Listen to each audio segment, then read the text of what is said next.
Terus bagaimana hubungan dengan anak saya yang sekolah di pesantren, Pak?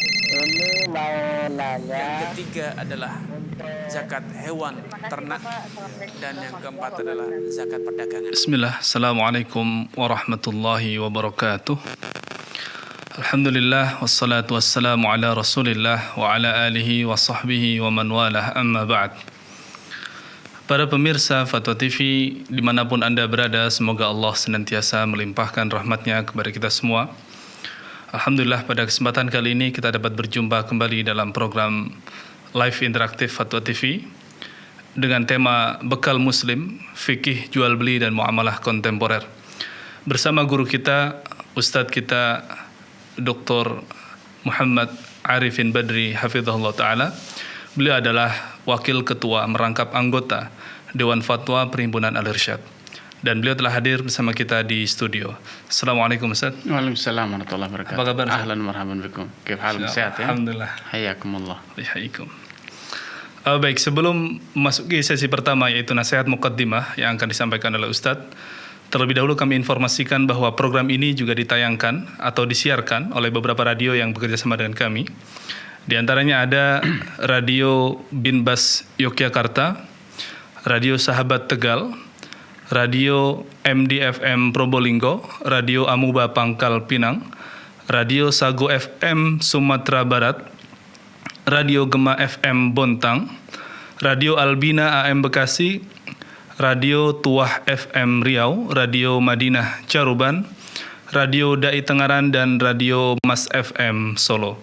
Kami sampaikan terima kasih, jazakumullahu khairan, kepada radio-radio tersebut yang telah membantu penyiaran program ini di berbagai daerah melalui siaran radio. Selanjutnya kami persilakan kepada Ustadz untuk menyampaikan nasihat muqaddimah. Tafadhol Ustadz. Baik, barakallahu fiik. Assalamualaikum warahmatullahi wabarakatuh. Innal hamdalillah nahmaduhu wa nasta'inuhu wa nastaghfiruh wa na'udzu billahi min shururi anfusina wa sayyiati a'malina. May yahdihillahu fala mudilla lahu wa may yudlil fala hadiyalah. Asyhadu an la ilaha illallah wahdahu la syarika lah wa asyhadu anna Muhammadan abduhu wa rasuluhu, amma ba'd. Kaum muslimin, pemirsa Fatwa TV dan penyimak radio dimanapun Anda berada, alhamdulillah Allah subhanahu wa ta'ala terus menerus melimpahkan taufik, karunia dan kemurahannya kepada kita semuanya. Tanpa kita sadari, tanpa kita rasa, hari terus bertambah sebagaimana nikmat juga terus bertambah.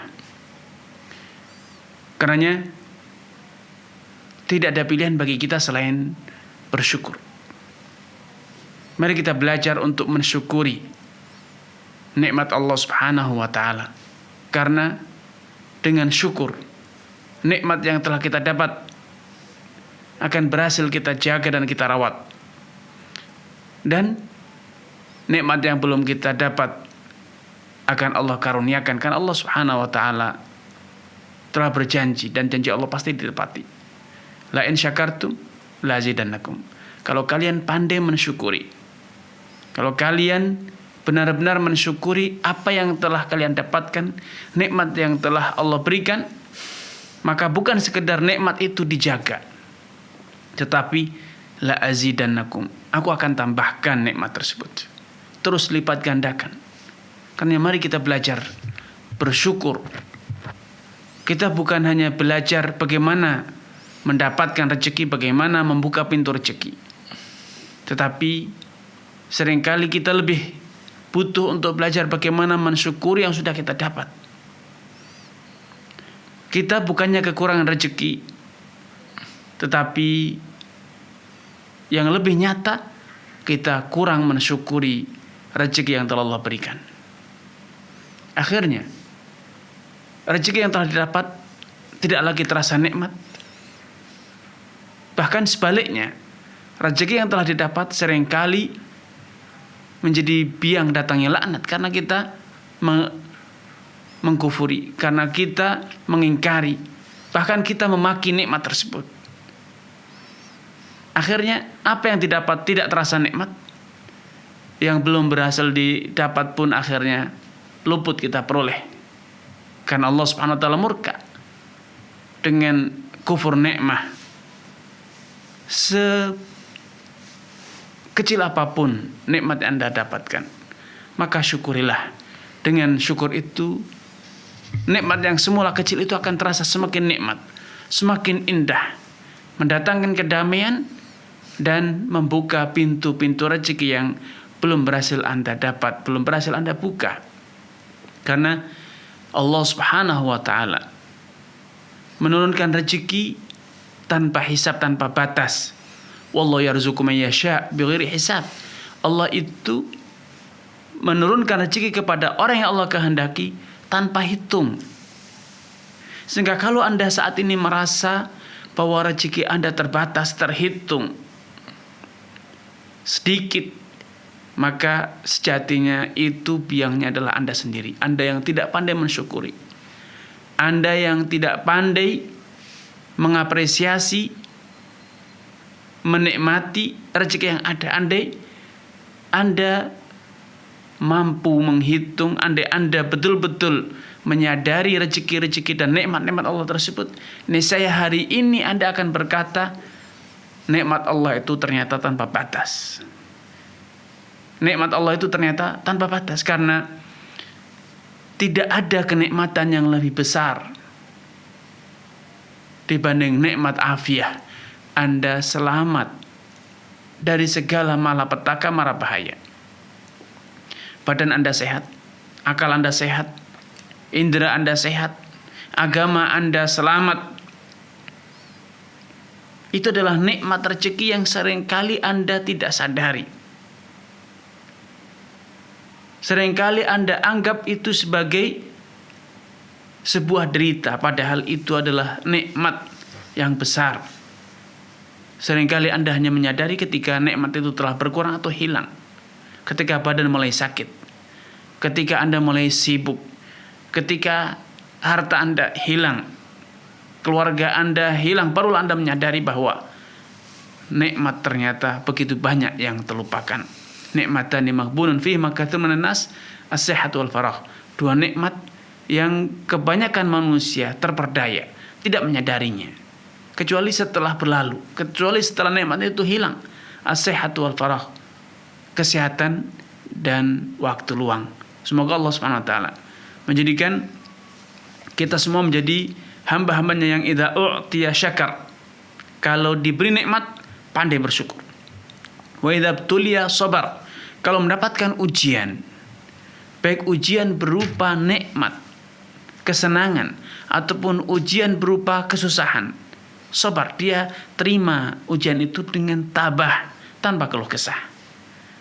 Dengan dua hal ini, syukur dan sabar, maka nikmat yang telah kita dapat berhasil kita rawat, kita jaga, dan nikmat yang belum berhasil kita dapat akan dengan cepat kita peroleh. Wallahu taala a'lam. Baik, jazakallah ya Ustaz. Demikian nasihat muqaddimah yang telah disampaikan oleh Ustaz. Semoga apa yang beliau sampaikan menjadi pelajaran bagi kita semua dan kita dapat mengambil manfaat dari apa yang beliau sampaikan. Selanjutnya kita masuki sesi interaktif. Kami persilahkan kepada para pemirsa dan para pendengar radio sekalian, apabila ingin bertanya atau berkonsultasi seputar fikih muamalah dan fikih jual beli dan muamalah kontemporer, silahkan menghubungi line interaktif Fatwa TV di 0331 544 6087. Dan sudah ada beberapa pertanyaan yang masuk melalui media, Ustaz. Dari saudara Nasrul Wicaksono di Jawa Timur, Surabaya. Bismillahirrahmanirrahim. Apakah boleh bekerja pada perusahaan pengurus jasa kepabeanan PPJK yang merupakan perusahaan yang diberi kuasa oleh importir atau eksportir untuk melakukan pemberkasan kepada bea cukai agar barang bisa diproses, bisa melaksanakan ekspor atau impor, di mana di situ sekaligus membayarkan pajak yang telah ditetapkan oleh bea cukai yang dibebankan kepada importir atau eksportir tersebut. Jadi intinya BPJK bukan memungut pajak, namun BPJK adalah perusahaan yang berbeda dari bea cukai milik pemerintah. Baik. Mohon penjelasan Ustaz. Jazakallahu khair. Barakallahu fiik wa tabakumullah kepada saudara Nasrul Wicaksono atas kebersamaannya. Semoga Allah Subhanahu wa taala menambahkan taufik daya kepada Anda, keluarga, dan juga seluruh pemirsa Fatwa TV dan penyimak radio dimanapun Anda berada. Memberikan jasa atau menjual jasa kepada siapapun yang membutuhkan layanan pengurusan bea cukai atau yang sejenis, administrasi kepemerintahan atau yang sering dikenal dengan biro jasa atau yang serupa, itu selama jasa itu adalah halal dan kegiatan bisnis tersebut adalah kegiatan bisnis yang halal, misalnya jual beli tambang atau yang sejenis atau mebel atau yang serupa, maka insya Allah tidak masalah. Tetapi ketika impor dan eksportir itu berkaitan dengan produk-produk yang haram, ekspor babi, minuman keras atau impor minuman keras, maka Anda tidak boleh terlibat dalam praktek-praktek bisnis yang haram semacam ini. Walaupun hanya sekedar menjual jasa pengurusan kepabean atau yang serupa. Tetapi ketika bisnis tersebut adalah bisnis yang halal, maka tidak mengapa Anda baik kerja sebagai perorangan ataupun sebagai karyawan di perusahaan untuk menguruskan administrasi ekspor impor tersebut, karena itu jual beli jasa yang halal. Wallahu taala a'lam. Baik, jazakallah khair Ustaz. Baik. Selanjutnya dari saudara Muhammad. Beliau di Tangerang, Banten, Ustaz. Assalamualaikum warahmatullahi wabarakatuh. Bagaimana hukum menjual produk MLM tetapi tidak ikut menjadi anggota, hanya memasarkan produknya saja? Terima kasih, Ustaz. Ya, baik. Barakallahu fiik wa athabakumullah kepada saudara Muhammad di Tangerang atas kebersamaannya. Semoga Allah Subhanahu wa taala menambahkan taufik hidayah kepada Anda, keluarga, dan juga seluruh pemirsa Fatwa TV dan penyimak radio dimanapun Anda berada. Menjual produk yang halal adalah halal, walaupun produk itu seringkali dipasarkan dengan skema-skema yang tidak sesuai dengan konsep syariah seperti MLM. Ya, ketika Anda memiliki produk tersebut kemudian menjualnya, selama produk itu halal dan Anda menjualnya dengan cara-cara yang baik, transparan, tanpa ada penipuan, tanpa ada manipulasi dan yang sejenis, maka insya Allah tidak masalah untuk menjual belikan produk tersebut. Wallahu taala a'lam. Baik, jazakallah khair Ustaz. Kemudian saudara Nasruddin di Nrekang, Sulawesi Selatan, Ustaz. Ya. Hukum JP Mobile, di mana aplikasi ini di dalamnya kita diajarkan cara-cara berbisnis. Apabila kita mendaftar sebagai member, maka kita dikenakan biaya 350.000. Setelah menjadi member, kita mendapatkan beberapa bonus dan kita bisa mengiklankan aplikasi ini kepada orang. Dan ketika kita berhasil, maka setiap satu kali closing, kita dapat 250.000. Dan ketika orang yang kita rekrut tadi merekrut orang lain, maka kita mendapatkan komisi 50 per closing. Ini hukumnya seperti apa, Ustaz? Boleh atau tidak? Kalau tidak boleh, maka uang yang telah saya dapatkan apakah boleh saya gunakan atau bagaimana, Ustaz? Ya, baik. Barakallahu fiik kepada saudara Nasrul di Nrekang ya atas kebersamaannya. Semoga Allah Subhanahu wa taala menambahkan taufik kepada Anda, keluarga, dan juga seluruh pemirsa Fatwa TV dan penyimak radio dimanapun Anda berada. Bisnis semacam ini kadang temanya adalah jual beli e-book, kadang juga aplikasi dan yang sejenis. Sejatinya banyak orang yang mensinyalir bahwa ini sejatinya adalah money game. Ini hanya sekedar perjudian belaka. Berbagai e-book itu dengan mudah Anda bisa dapatkan yang serupa atau yang semakna dengan itu di berbagai situs secara gratis. Teori-teori bisnis yang diajarkan di aplikasi ini pun demikian. Bisa didapatkan di berbagai aplikasi-aplikasi atau bahkan web-web secara gratis. Ya, tetapi ketika Anda ikut dalam aplikasi ini, Anda mendaftar 300.000, kemudian Anda mencari downline, mencari peserta yang lain dengan mendaftar dengan harga yang sama 300.000. Ketika setiap kali ada pendaftar yang mendaftar melalui rekomendasi Anda akan mendapatkan 50.000. Sejatinya banyak orang yang ikut untuk di aplikasi ini bukan ingin belajar bisnis kemudian dia terjun ke bisnis nyata, kemudian dia cari produk untuk dia pasarkan atau produksi barang untuk dia jual belikan atau jasa untuk dia pasarkan. Tidak, sejatinya yang dicari adalah bonus-bonus closing tersebut. Hingga banyak kalangan yang mengatakan ini adalah perjudian yang terselubung. Ini adalah perjudian yang terselubung. Karena itu saya katakan hindari, jauhi praktek-praktek semacam ini, karena seringkali itu hanya sekedar untuk mencari bonus saja, seperti yang Anda utarakan sendiri. Dan bisa jadi Anda pun demikian. Anda tidak sedang belajar ingin bisnis, mencari produk untuk Anda pasarkan. Anda juga tidak memiliki produk untuk Anda pelajari bagaimana cara memasarkannya. Tetapi yang Anda cari sejatinya atau kemungkinan besar adalah Anda ingin mendapatkan bonus-bonus dari setiap closing-closing pendaftar yang Anda rekrut tersebut. Sehingga yang terjadi ini adalah praktek perjudian semata. Wallahu ta'ala. Baik, jazakallah khairan. Oh ya, kemudian apa yang sudah didapat, hasil yang sudah diperoleh ya. Kalau Anda sudah berhenti, saya sarankan Anda segera berhenti, tidak ikut. Namun karena kemarin Anda tidak tahu, sehingga Anda mengira itu adalah betul-betul bisnis, maka Anda tidak mengapa menggunakan apa yang sudah Anda dapat dengan catatan Anda berhenti, mengakhiri, tidak lagi melanjutkan aktivitas ini agar Anda tidak berkelanjutan dalam praktek-praktek perjudian. Wallahu ta'ala. Baik, jazakallah khairan. Selanjutnya dari saudari Halimah di Sragen, Jawa Tengah, Ustaz. Ya. Assalamualaikum warahmatullahi wabarakatuh. Ustaz, semoga Allah Subhanahu wa taala senantiasa memberikan keberkahan untuk Ustadz dan keluarga. Ustadz, saya pernah diberi makanan oleh teman dekat mertua saya. Namun ternyata orang tersebut masih memiliki hutang kepada mertua saya dan belum dilunasi. Apakah saya boleh menerima pemberian tersebut, Ustadz? Mengingat beliau dari dulu memang memiliki hubungan yang baik dengan mertua saya. Jazakallah khairan. Barakallahu fiik.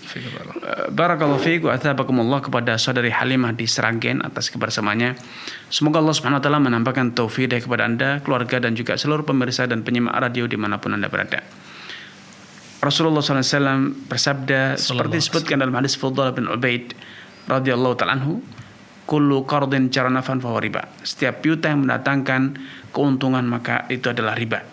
Namun demikian, hadis ini yang oleh para ulama disepakati bahwa keuntungan yang didapat dari suatu piutang itu adalah riba, bukan berarti alasan untuk merusak hubungan silaturahmi kalau itu adalah keluarga, merusak hubungan suhbah, persahabatan kalau itu adalah sahabat, atau tetangga kalau itu adalah tetangga.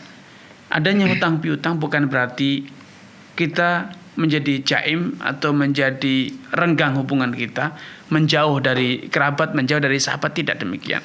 Apa yang sudah berlangsung, apa yang sudah terjadi dari persahabatan, kekeluargaan, pertetanggaan yang biasanya terjadi, saling memberi hadiah, saling berkirim makanan, saling berkirim hadiah, ya, kenang-kenangan ketika atau oleh-oleh, itu tidak harus ditinggalkan gara-gara di suatu saat kita berhutang atau menghutangi. Nah, apa yang sudah terjadi biasanya ini, maka tidak mengapa untuk dilanjutkan, dan bahkan tetap dianjurkan untuk terus dilanjutkan, karena memang Islam mengajarkan kita untuk berbuat baik kepada tetangga, menyambung silaturahmi, berbuat baik kepada sahabat, dan yang sejenis.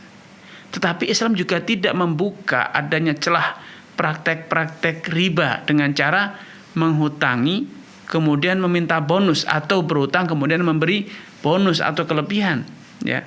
Sebelum berhutang tidak pernah ngirim hadiah, atau minimal jarang mengirim hadiah, tapi ketika berhutang jadi rajin mengirim hadiah, atau yang sebelumnya tidak pernah memberi hadiah, tidak pernah memberi oleh, sekarang memberi oleh-oleh. Maka ini layak dicurigai bahwa hadiah-hadiah tersebut motivasinya adalah karena adanya hutang piutang, sehingga ini menjadi celah terjadinya praktek riba. Sehingga dengan demikian, kalau memang yang berhutang itu adalah kawan karib, ya, sahabat dekat yang akrab, sehingga kemungkinan besar namanya juga kawan karib, sahabat karib, selama ini sudah terjadi hubungan baik, saling memberi oleh-oleh, saling memberi hadiah, kenang-kenangan atau yang sejenis. Kalaupun berjual beli saling memberi bonus, maka apa-apa yang semacam ini sudah terjadi, maka tidak harus dirubah hanya gara-gara adanya utang piutang di suatu waktu. Sehingga Anda boleh, orang tua mertua Anda juga halal, tidak mengapa kalau memang itu memang hadiah dan oleh-oleh dari sahabat karibnya. Kecuali bila hadiahnya kemudian menjadi berlipat ganda ketika adanya utang piutang. Itu pertambahan itulah yang perlu diwaspadai. Tapi ketika itu normal saja, tidak ada yang berubah dari hubungan mereka. Jadi kadang mengutangi, kadang berhutang, kadang meminjamkan, kadang meminjam, kadang memberi hadiah, kadang juga diberi hadiah, maka lanjutkan, itu tidak masalah, dan apa yang didapat itu insya Allah halal. Wallahu ta'ala alam. Baik, jazakallah khair Ustaz. Selanjutnya pertanyaan dari saudara Budi di Cilegon, Banten. Ustaz. Assalamualaikum. Saya karyawan swasta, gaji ditransfer melalui salah satu bank swasta. Gaji saya sebagian saya tabung di rekening tersebut. Kalau saya mentransfer uang ke rekening lain, bebas biaya. Dan ada info bahwa jika saya memiliki saldo dengan jumlah minimal tertentu, maka saya akan mendapatkan fasilitas bebas biaya transfer. Bagaimana hukum bebas biaya transfer tersebut, Ustaz? Apakah riba? Ya. Baik, barakallahu fiik wa athabakumullah kepada saudara Budi atas kebersamanya. Semoga Allah Subhanahu wa taala menambahkan taufik kepada Anda, keluarga, dan juga seluruh pemirsa dan penyimak radio dimanapun Anda berada. Bila yang Anda sebutkan itu benar, bahwa kalau saldo Anda mencapai sejumlah nominal tertentu, maka Anda akan mendapatkan fasilitas bebas transfer dan yang sejenis, maka ini adalah riba. Seperti halnya dengan potongan harga ketika transaksi jual beli hanya gara-gara Anda memiliki rekening atau saldo di bank tertentu, maka ini adalah riba. Karena itu berarti keuntungan atas piutang, atas dana Anda yang tersimpan di bank tersebut. Tetapi bila Anda sekedar menyimpan dan kemudian tidak ada pertambahan nilai, tidak ada pertambahan keuntungan atau bonus atau potongan harga, maka insya Allah tidak mengapa Anda menyimpan dana tersebut. Terlebih bila Anda memanfaatkan rekening yang ada di perbankan syariah. Saat ini sudah ada rekening dengan klasifikasi rekening wadiah dengan konsep betul-betul titipan, sehingga Anda tidak lagi ada pertambahan nilai dan juga Anda tidak tidak dipungut biaya administrasi atas penyimpanan atau atas rekening tersebut. Maka insya Allah ini halal, wallahu ta'ala a'lam. Jazakallah khair Ustaz. Ahlan wa sahlan. Baik, kami ingatkan kepada para pemirsa dan para pendengar radio sekalian, apabila ingin bertanya atau konsultasi seputar fikih jual beli dan muamalah kontemporer, silahkan menghubungi di line interaktif kami 0331 544 6087. Baik, kami lanjutkan dari saudari Santi Novita di Jambi, Ustaz. Ya. Assalamualaikum warahmatullahi wabarakatuh. Ustaz, untuk Ustaz Arifin Badri hafizallahu taala. Saya bekerja di suatu instansi pemerintah dan belakangan ini ada program bantuan hibah uang tunai untuk UMKM, dan kami diminta untuk membantu pelaku UMKM yang di bawah binaan dinas untuk mengajukan bantuan tersebut. Di mana salah satu persyaratan bantuan tersebut adalah memiliki rekening tabungan. Dan saat ini bantuan tersebut sudah disalurkan melalui bank konvensional, di mana saat penyaluran dananya penerima dibukakan rekening baru oleh bank tersebut. Yang ingin saya tanyakan, apakah bantuan kami untuk membantu UMKM tersebut termasuk bekerja dalam riba? Ya, yang kedua, saya merupakan salah satu calon jemaah haji qadarullah gagal berangkat karena pandemi Covid, dan sebelumnya saya sudah disuruh untuk suntik vaksin, tetapi saya tidak melakukan vaksin tersebut karena saya berpikir belum jadi berangkat, karena saya pernah baca bahwa vaksin meningitis tersebut mengandung unsur babi, jadi diperlukan hanya jika benar-benar urgen.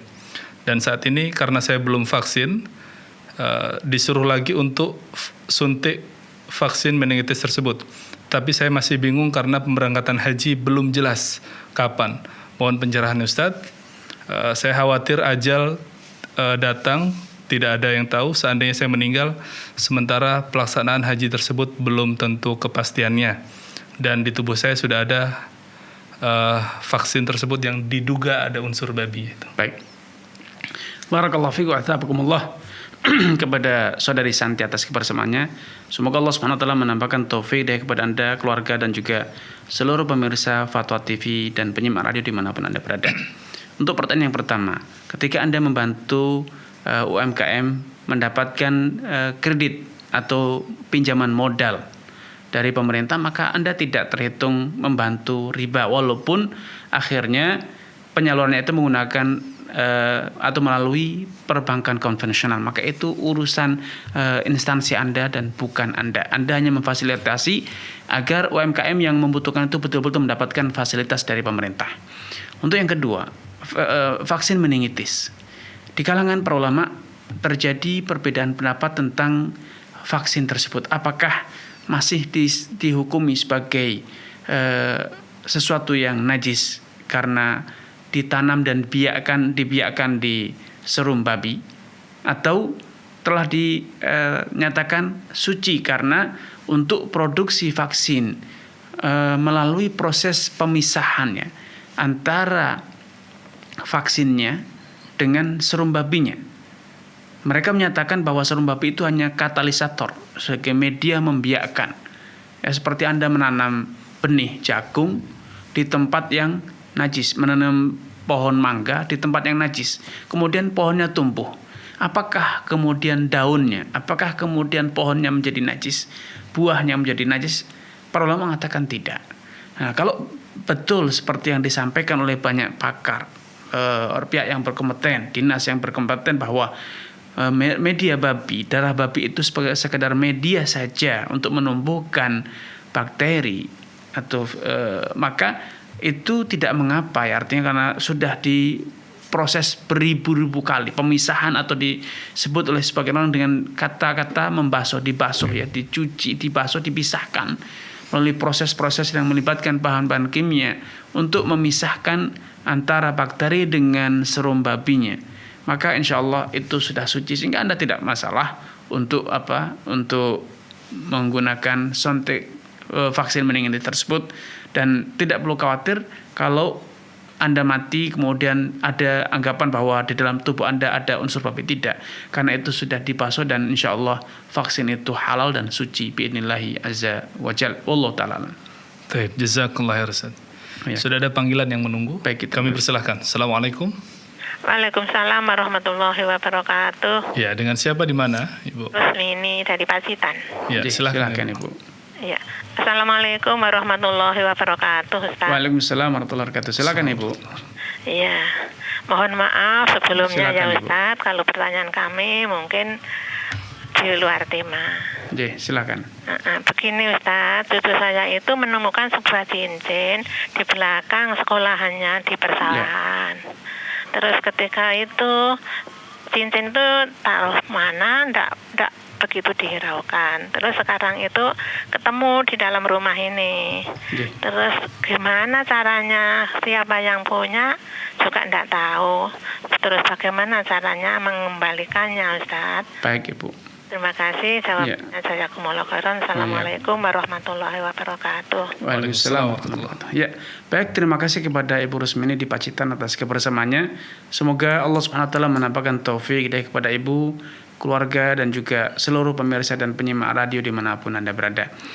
Apa yang terjadi pada cucu Ibu menemukan cincin itu disebut oleh para ulama sebagai luqatah, barang temuan.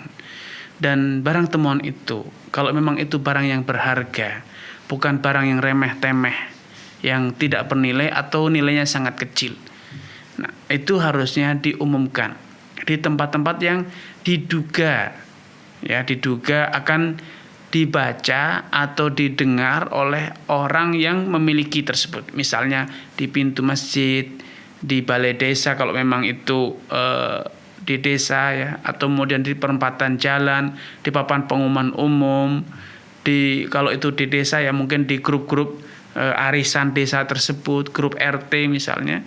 Karena kemungkinan besar cincin tersebut adalah milik orang terdekat di situ. Dan itu diumumkan secara berkala, ya bisa jadi sebulan sekali, 2 bulan sekali, sampai berlalu 1 tahun lamanya. Kalau 1 tahun tidak ada yang bisa membuktikan bahwa itu adalah cincinnya, maka cincin tersebut boleh dimanfaatkan baik dengan cara digunakan atau dijual untuk kemudian hasil penjualannya digunakan ya, dimanfaatkan oleh yang menemunya. Dan kalau suatu saat kapanpun ada orang yang berhasil membuktikan bahwa itu adalah miliknya, maka kembalikan. Ya, maka kembalikan. Tetapi kalau ternyata tidak pernah ada yang mengklaim dan tidak bisa membuktikan, maka boleh digunakan, boleh dimanfaatkan ya. Tidak dosa untuk menggunakannya. Namun sekali lagi dengan catatan, umumkan terlebih dahulu bahwa telah ditemukan cincin emas ya, atau telah ditemukan cincin, barang siapa yang kehilangan silakan menghubungi si fulan dengan silakan membuktikan bukti bahwa itu adalah cincinnya dengan menyebutkan kriteria, mungkin gramnya, mungkin bahan bakunya, atau bentuk emasnya, bentuk perhiasan tersebut, cincinnya seperti apa. Nah, sehingga dijelaskan para ulama ketika mengumumkan barang temuan itu diumumkan secara global ya. Jangan disebutkan kriterianya. Biarkan yang mengaku dialah yang menyebutkan kriterianya. Kalau dia bisa menyebutkan kriterianya dengan jelas, maka berarti dialah pemiliknya. Tapi kalau dia hanya mengklaim saya kehilangan cincin, tapi ketika ditanya apa kriteria cincin Anda, ternyata salah, disebutkan emas padahal perak, disebutkan emas tetapi disebutkan gambarnya demikian, bentuknya demikian, dan ternyata salah, maka jangan diberikan, karena itu berarti sebatas ngaku-ngaku saja. Wallahu ta'ala. Taib, jazakallah khairan. Barakallahu fiik. Afika barak. Selanjutnya pertanyaan dari saudara Rifan di DKI Jakarta, Ustaz. Assalamualaikum Ustaz. Ana ingin bertanya perihal hukum muamalah. Misalnya Ana dan teman Ana membeli suatu barang, lalu uang kembalian untuk Ana dari penjual adalah Rp2.000 dan teman Ana punya hak kembalian dari penjual Rp3.000, tapi si penjual tidak punya uang pecah Rp2.000 dan Rp3.000 untuk kami berdua, sehingga sang penjual memberikan uang Rp5.000-an dan sambil berkata gabungan saja ya, kembalian kamu dan temanmu. Kemudian uang dibawa oleh teman Ana, dan ketika teman Ana punya uang 2.000 baru kemudian diberikan kepada Ana. Apa hukumnya yang seperti ini, Ustaz? Apakah terjadi akad hutang atau riba? Baik. Barakallahu fiik kepada saudara Rifan ya. Rifan, atas kebersamaannya. Semoga Allah SWT menampakkan taufik kepada Anda, keluarga, dan juga seluruh pemirsa dan penyimak radio dimanapun Anda berada. Praktek semacam itu adalah hutang piutang biasa saja. Sehingga sekarang akhirnya Anda punya piutang atas saudara atau kawan Anda itu senilai kembalian yang berhak Anda terima, misalnya 2.000 atau 3.000. Sehingga itu bukan riba, tidak ada unsur ribanya, karena ketika kawan Anda itu memiliki uang tunai atau uang recehan, maka dia akan mengembalikan sejumlah uang yang Anda terima, yaitu 2.000 misalnya. Maka itu bukan riba, tapi hutang piutang biasa. Wallahu ta'ala alam. Baik, jazakallah khairan. Baik, sudah ada panggilan yang menunggu, kami persilahkan. Assalamualaikum. Waalaikumsalam warahmatullahi wabarakatuh. Ya, dengan siapa, di mana Ibu? Dengan Ibu Yayu di Jakarta. Silakan Ibu. Assalamualaikum Ustaz. Waalaikumsalam warahmatullahi wabarakatuh.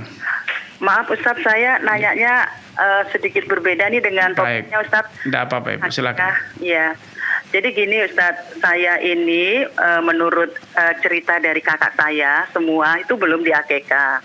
Karena mungkin pada saat itu orang tua saya juga nggak mampu dan tidak tahu. Apakah saya sekarang bisa mengakekah diri saya sendiri? Kemudian yang kedua, abdulnya itu gimana Ustadz? Apakah Baik. saya motong kambing terus saya berikan ke tetangga-tetangga atau dikirim ke panti atau gimana Ustadz? Baik Ibu. Sudah cukup Ibu? Itu aja Ustadz. Baik, itu aja Ustadz. Baik, barakallahu fiik kepada Ibu Yayu atas kebersamaannya. Semoga Allah Subhanahu wa taala menampakkan taufik kepada Ibu Yayu atas kebersamaannya dan juga keluarga serta seluruh kaum pemirsa dan penyimak radio dimanapun Anda berada. Sebagian ulama menyatakan bahwa akikah itu boleh diqadha, ya, karena akikah itu adalah sebuah tuntunan, sebuah syariat sebagai ekspresi atas rasa syukur dengan terlahirnya seorang anak, baik putra ataupun putri. Sehingga ketika itu tidak terlaksanakan atau tidak mampu dilaksanakan ketika masih kecil, walaupun itu adalah sebetulnya tanggung jawab orang tua kita, karena mereka yang memiliki anak, mereka yang mendapatkan karunia anak keturunan. Namun demikian, karena orang tua tidak mampu, maka boleh dibayarkan, karena Rasulullah SAW pernah menyatakan satu hadis yang bersifat global. Ara'aita law kana ala abika aw ala ummika dainun akunta qadiyau? Apa pendapatmu kalau orang tuamu itu menanggung hutang, kemudian beliau meninggal sebelum sempat membayar hutang tersebut? Apakah engkau akan membayarkan hutangnya? Maka semua orang akan berkata, semua anak yang berbakti kepada orang tua akan berkata, iya, saya akan bayarkan hutang orang tua, agar orang tua itu terbebas dari hutang, tidak dituntut di hari kiamat.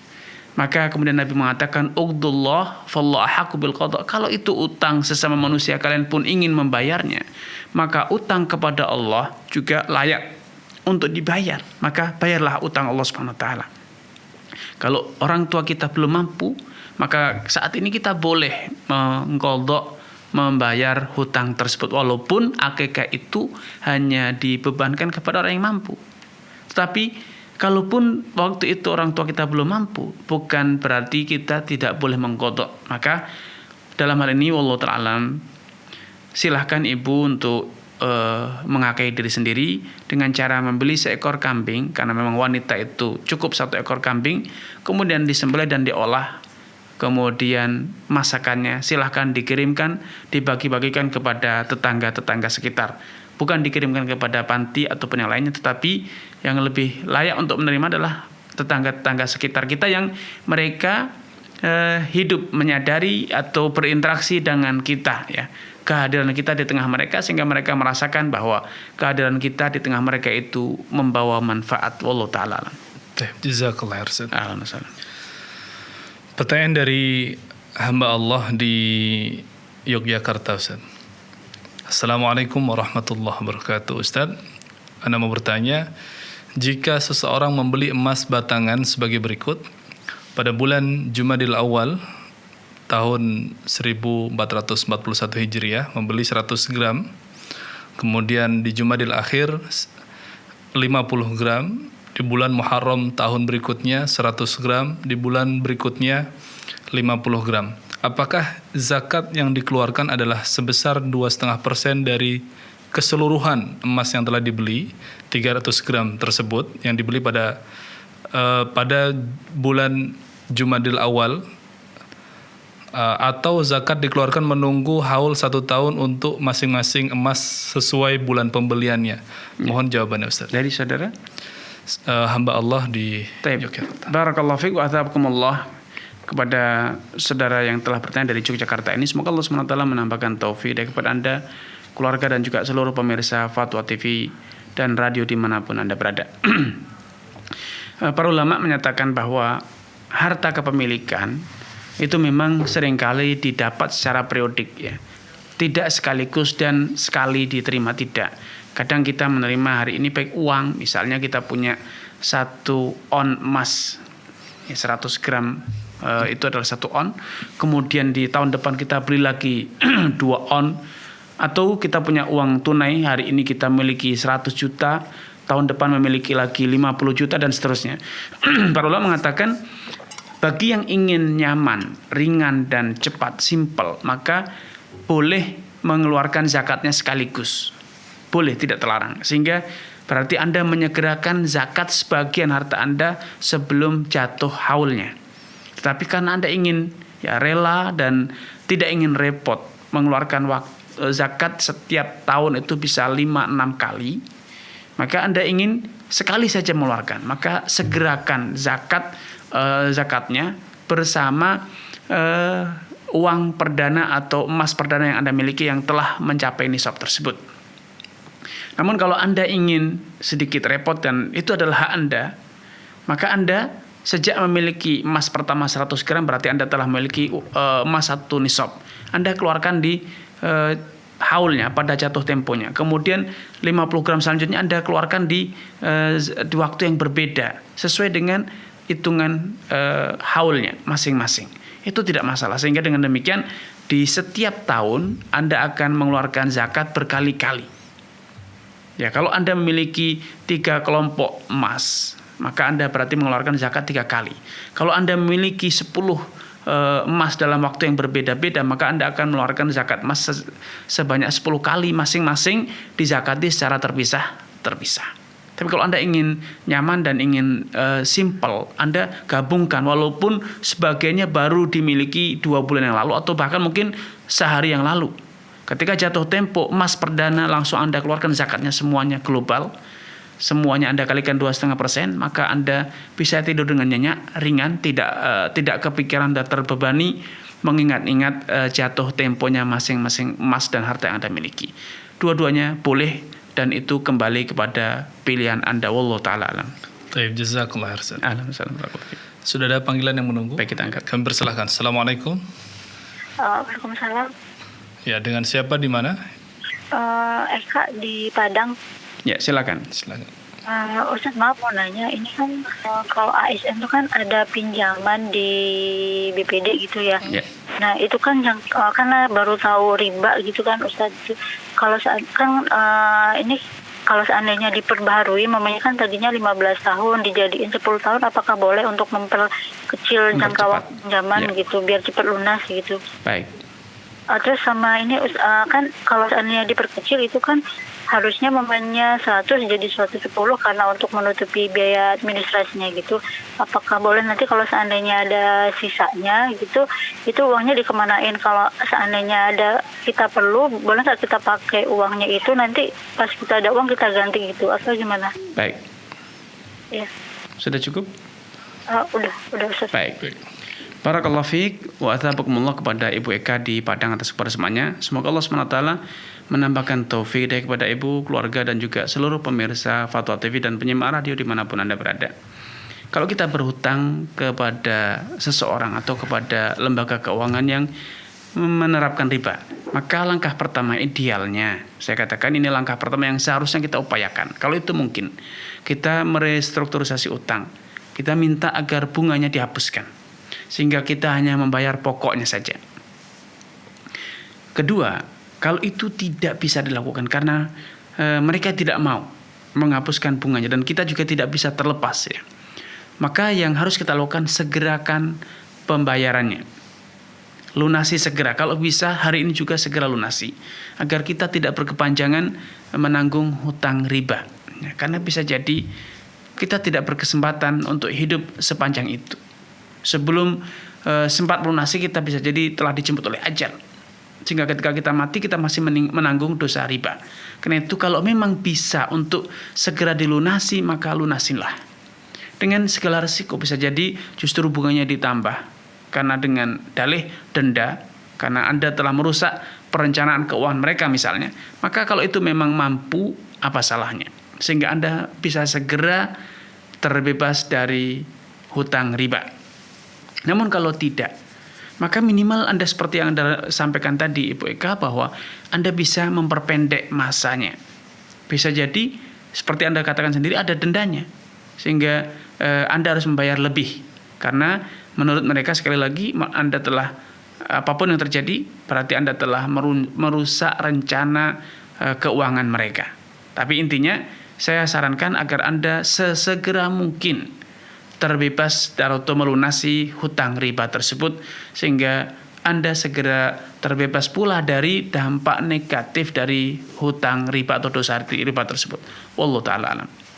Baik, jazakallah khairan. Selanjutnya pertanyaan dari Saudara Ivan Maulana di Bogor, Jawa Barat, Ustaz. Baik. Assalamualaikum Ustaz. Saya ingin bertanya, apa hukum membeli font secara online dengan dua opsi pembelian, membeli atau mendownload secara gratis? Opsi beli ada denda keterlambatan, adapun download secara gratis maka tidak bisa memilih font mana yang gratis. Baru diketahui jenis font gratisnya setelah selesai mendownload file dan membuka filenya. Perlu diketahui bahwa font tersebut ada pembagian jenis-jenis fontnya. Terima kasih Ustaz. Dari saudara Ivan Maulana. Baik, barakallahu fiik wa athakumullah kepada saudara Ivan Maulana atas kebersamaannya. Semoga Allah Subhanahu wa taala menambahkan taufik kepada Anda, keluarga dan juga seluruh pemirsa Fatwa TV dimanapun Anda berada.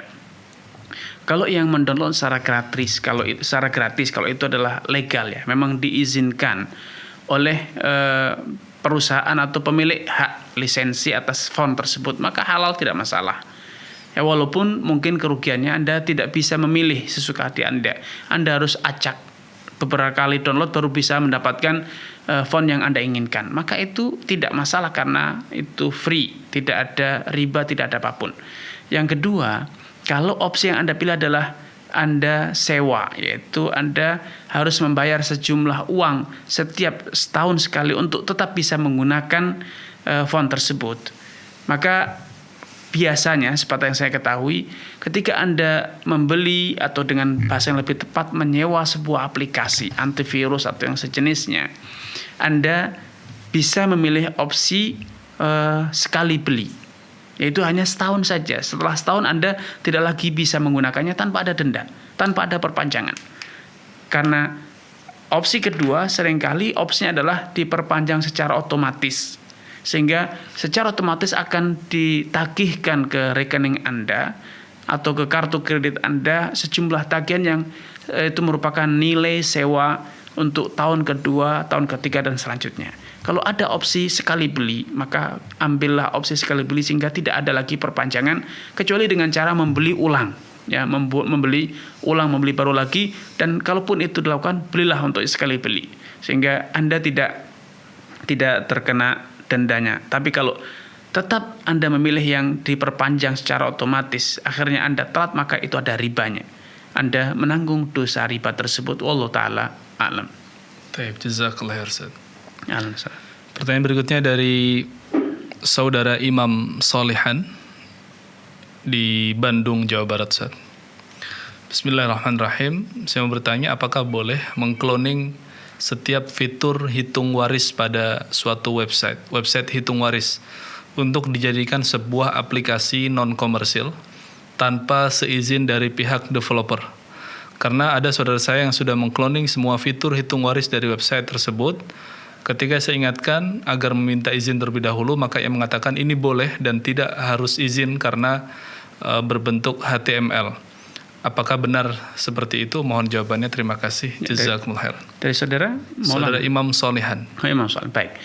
Barakallahu fiik wa athabakumullah kepada saudara Imam Solehan atas kebersamaannya. Semoga Allah Subhanahu wa taala menambahkan taufik kepada Anda, keluarga dan juga seluruh pemirsa Fatwa TV dimanapun Anda berada.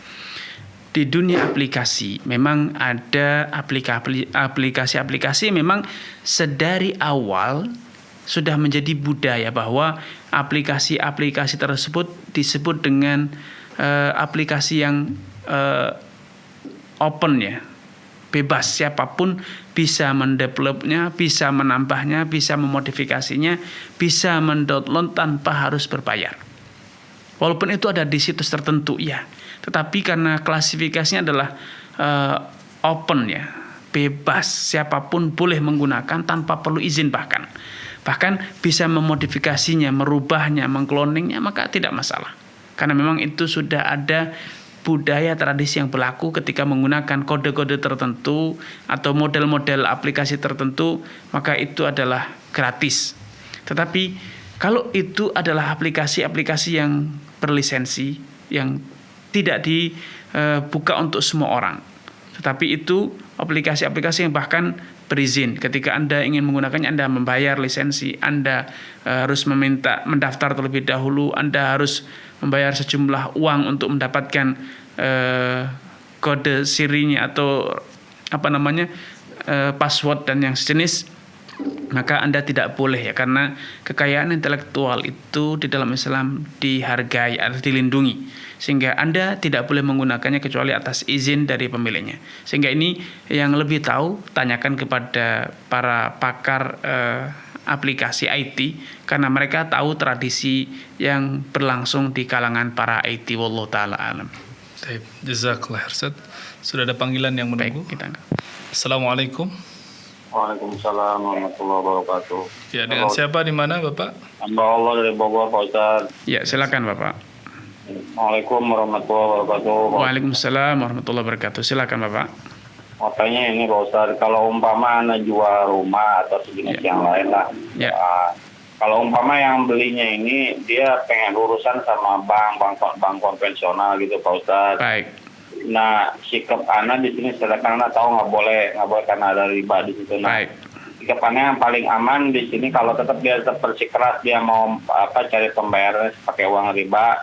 Nah, sikap Ana di sini supaya halal gimana, itu yang pertama. Yang Baik. kedua Pak Ustadz, kalau Ana seorang pedagang, Ya. Ana bayar pajak, kalau umpama dihitung real ikuti aturan pajak kan masih ngeberatin sama Ana. Ya. Nah, kalau umpama anak kecilin, kalau nggak gimana solusinya Pak Ustadz yang emang buat kami sebagai pedagang nggak masalah gitu Pak Ustadz. Baik. Arahannya Pak Ustadz. Syukron. Assalamualaikum warahmatullahi wabarakatuh. Waalaikumsalam warahmatullahi wabarakatuh. Ya, terima kasih kepada hamba Allah di Bogor atas kebersamaannya. Semoga Allah Subhanahu wa taala menambahkan taufik kepada Bapak, keluarga, dan juga seluruh pemirsa Fatwa TV dan penyimak radio dimanapun Anda berada. Untuk pertanyaan yang pertama, kalau memang customer atau calon pembeli itu ingin menggunakan pembiayaan ribawi atau yang disebut dengan KPR ya, menggunakan pembiayaan dari bank, maka solusinya adakan transaksi terlebih dahulu. Adakan ikatan jual beli AJB ya, akad jual beli dengan pembeli dengan pembayaran berjangka.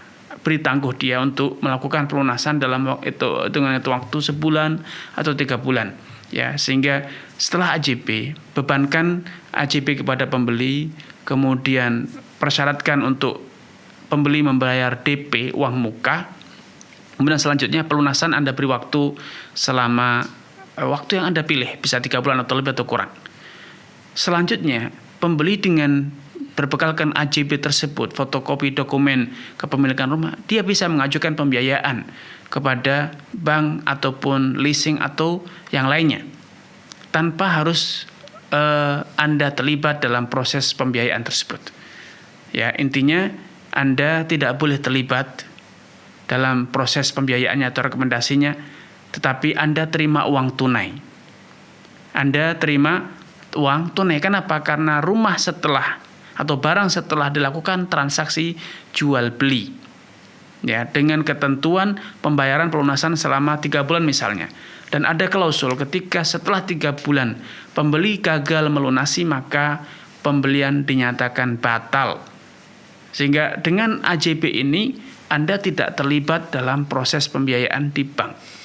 Kenapa? Karena semuanya sudah ada ikatan jual beli, Anda tanda tangan pernyataan menjual, dan pembeli pun menyatakan pernyataan pembelian dengan nilai yang sudah disepakati. Ini bisa menjadi dokumen untuk dia gunakan, terserah, itu sepenuhnya tanggung jawab pembeli, bukan tanggung jawab penjual. Tetapi ketika Bapak ikut terlibat, Bapak dipanggil atau bahkan didatangi oleh bank, apakah Bapak ini milik Bapak, ini yang menjadi masalah. Karena itu saya sarankan, ikat dulu dengan jual beli di notaris. Selesai, sudah dicek fisik barangnya, aset tanahnya, bangunannya resmi, dan kemudian ada pernyataan jual beli dari Bapak dan juga termasuk istri, semuanya telah selesai, maka proses selanjutnya Bapak tidak akan terlibat. Kenapa? Karena prosesnya dokumentasinya sudah diperiksa oleh notaris, valid, sehingga bank tidak lagi perlu bertanya kepada Bapak sebagai pemilik, karena sudah ada pernyataan barang itu betul-betul barang yang bersih milik Bapak, bukan barang sengketa, dan barang itu sudah dinyatakan jual beli dan sah secara hukum positif, sehingga itu secara hukum positif sudah sah menjadi miliknya pembeli, walaupun ada klausul batal jual beli kalau pembeli gagal melakukan pelunasan. Nah, namun itu sepenuhnya tanggung jawab pembeli ya, tanggung jawab pembeli, sehingga Bapak halal menerima pembayaran setelah 3 bulan walaupun dana tersebut hasil hutang dari bank, maka itu bukan urusan Bapak, itu tanggung jawab pembeli. Untuk yang kedua, masalah pajak, maka para konsultan pajak mereka lebih tahu bagaimana trik-trik yang legal secara hukum dan juga tidak melanggar syariat. Ya, maka saya sarankan Bapak untuk berkonsultasi kepada konsultan-konsultan pajak bagaimana caranya mengecilkan pajak. Salah satunya misalnya dengan laporan keuangannya tidak semuanya dilaporkan ya, tidak semuanya dibukukan. Ada penjualan yang tidak dibukukan, pembelian yang tidak dibukukan. Intinya laporan pajak itu kembali kepada laporan atau pijakannya adalah laporan keuangan Anda, laporan pembukuan Anda. Kalau tidak semuanya dibukukan, berarti tidak semuanya akan terekam dalam pembukuan tersebut yang akan menjadi acuan pembayaran pajak Anda. Ini mungkin salah satu dan yang bisa dilakukan. Artinya ketika orang itu tertib pelaporan atau pendataan keuangannya, maka semuanya akan dipajaki. Tetapi ketika pembukuannya tidak rapi sehingga banyak yang tidak dilakukan, maka referensi pajak itu hanya berdasarkan laporan transaksi Anda. Sehingga akan ada transaksi-transaksi yang tidak terekap yang akhirnya juga tidak bisa dijadikan sebagai dasar untuk pembayaran pajak. Intinya saya sarankan Anda konsultasi kepada para konsultan pajak untuk Anda bisa mendapatkan saran dan trik-trik bagaimana agar beban pajak Anda tidak besar ya. Intinya bohong, dusta itu haram, tetapi ketertiban dan rapi dalam administrasi itu bukan sebuah kewajiban. Wallahu taala a'lam. Taib, jazakallah khairan. Masih ada waktu 2-3 menit, satu pertanyaan lagi Ustaz. Baik. Dari Pebi Yansyah di Bekasi, Jawa Barat. Assalamualaikum Ustaz. Mau bertanya tentang usaha istri Ana berjualan pakaian muslimah syar'i, gamis dan kerudung secara online di sosmed dan marketplace. Sebelum diupload fotonya atau dipasarkan, kami mengeblur atau menutup atau menghilangkan bagian muka pada foto-foto katalog produk tersebut. Apakah hal ini diperbolehkan Ustaz? Baik. Barakallahu fiik kepada saudara Fabiansa atas kebersamaannya. Semoga Allah Subhanahu wa taala menambahkan taufik kepada Anda, keluarga dan juga seluruh pemirsa Fatwa TV dimanapun Anda berada. Seringkali penjualan gamis, pakaian apalagi wanita ya menggunakan manekin, boneka yang patung manusia ya.